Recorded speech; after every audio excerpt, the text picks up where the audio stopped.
একটা মেয়ে যদি না মা হতে পারে তার থেকে আঙুল তোলা হয়। ও কুলোটা আরো অনেক কিছু দেয়া, ও পাপী, ওই জন্য মা হতে পারেনি। ওর মুখ দেখা মহাপাপ। ওর মুখ দেখলে দিন খারাপ যাবে, ওর মুখ দেখলে ভালো কাজ হবে না। বলো না, তোমরাও তো নারী। হ্যাঁ, নারীদের মতো যন্ত্রণা কি আর কারো আছে? গতকাল দুদিন আগে আমাদের আসর ছিল পূর্ব বর্ধমান। সেই আসরে আমি লীলা ধরেছিলাম ভক্ত বিহারী লাল। তো বিহারী বাবা যখন মারা যায়, যে ঘটনাটা আমি বলছি, সামনেই আপনাদের মধ্যে একটা ভক্ত মা বসেছিল। বয়স 25-26 হবে মা মেয়েটি, স্বামী মারা গেছে।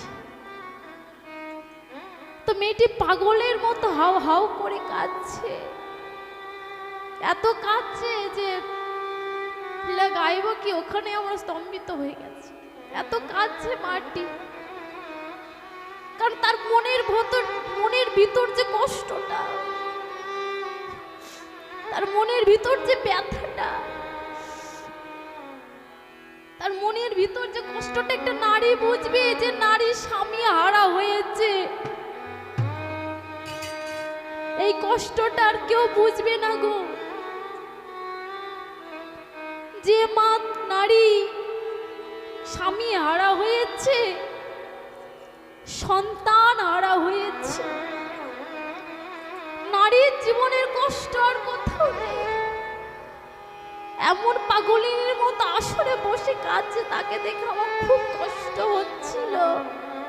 কিন্তু আমাদের তো কিছু করার নেই গো মা, আমরা কখনো কারোর কষ্ট নিবারণ করতে পারবো না। নিয়তিকে কেউ পাল্টাতে পারে মা, নিয়তি তো আমাদের আগে থেকে লেখা আছে। আমরা কখন কি হারাবো, কখন কোন কষ্টটা পাবো।